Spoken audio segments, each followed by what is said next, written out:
اللهم صل وسلم وبارك على سيدنا محمد. يلا بينا نعمله احلى كوبايتين مغات. هننزله بمعلقتين سمنه كبار او معلقتين زبده، وبعدين ننزله بشويه السمسم معانا. لو متحمرين بننزل بالسمسم، معلقه كبيره سمسم عليهم معلقتين كبار من المغات. لكل كوبايه او مج معلقه كبيره مغات.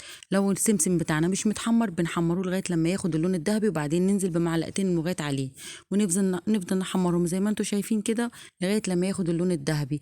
عايزين نحط عليهم سوداني هنحط عليهم سوداني، مش عايزين خلاص حسب الرغبه. بعد كده هنكونوا معايرين كوبايتين المية بتوعنا وننزلوا عليهم، ونفضل نقلب فيهم كده.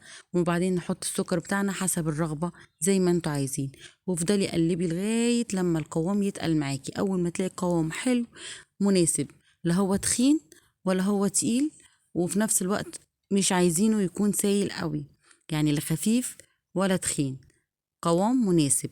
وبعد كده نصبه بقى في الكوبايات بتاعتنا او المجات الحلوة ونشربوه.